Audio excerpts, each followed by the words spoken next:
Ako naman, si Jillian. At ngayon, nandito naman tayo sa paaralan.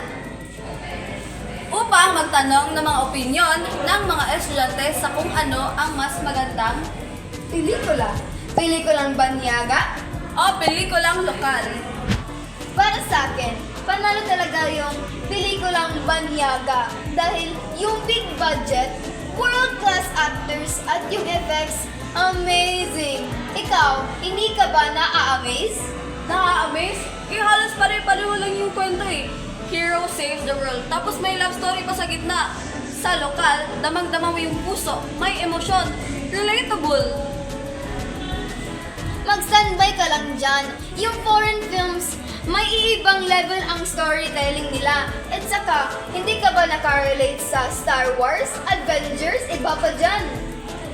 Eh kung di ka ba naman tumitingin lang sa special effects, kultura natin bro, kultura! Mas maganda kung Pilipino ang bida.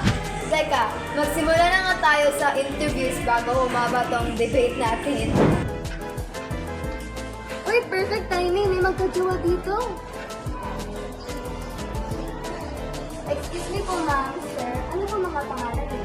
Ako si Dave. Nice to meet you po, Dave at Kyle. Sa tingin niyo, anong mas magandang pelikula? Pelikulang galing sa foreign o pelikulang galing sa lokal? Lokal, syempre. Mas damang-dama mo yung kwento.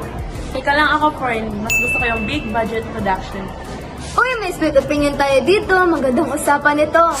Dave, bakit gusto mong lokal? Kasi yung lokal na pelikula natin, tumatago sa puso. Eh, ikaw naman, bakit gusto mong foreign? Foreign kasi mas maganda ang pagka-execute lalo na pag fantasy o action. Eh, hindi mo pa naramdaman na mas masyadong malayo siya sa realidad? Iyon nga yung gusto ko para lang makalimutan mo yung problema mo. Pero sa lokal, kaya kang payakin ng simpleng eksena lang. Teka, baka mag-break kayo dun ha? Walang break-break dito. Magkaiba lang naman ang taste. Oo nga, sa lokal may puso. Eh basta sa foreign ako, tapos. Hello po mga ate, pwede po ba namin kayong matanong? Hindi naman po. Ano po ang inyong mga pangalan? Ako po si Eliza. Pangalan po sa Nice to meet you po, Eliza at Marife. May tanong nga ako. Saan ba kayo gusto o saan sa tingin niyo ang mas maganda? Yung pelikulang banyaga o pelikulang lokal? Siyempre lokal, kasi sa lokal, parang nangyayari na talaga sa ating buhay. Yung mga kwento natin mismo. Oo, at saka madali kang makarelate yung mga karakter, parang kapitbahay mo lang. Ayos, tama yan. Lokal kasi mas malapit sa buhay natin. Ano yung pinaka-huli niyo pinanood? Yung Hello, Love, Goodbye, sobrang ganda be. Yung mga eksena, parang buhay talaga ng mga OFW.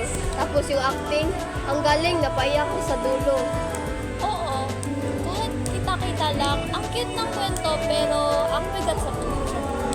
Iba no, talagang tagos. Saka supportahan rin natin ang sariling atin, di ba?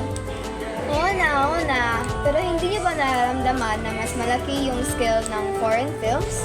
Like yung Harry Potter, Avengers, yung giant scale action movies.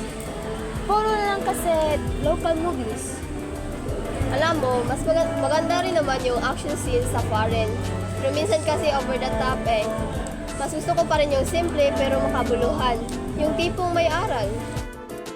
Tama na yan. 1 point for local. Sige na nga. Baka sakali bumawi na ako sa susunod. Maraming salamat po sa iyong talaga oras. inyong oras. Maraming salamat din po. Cheers, okay.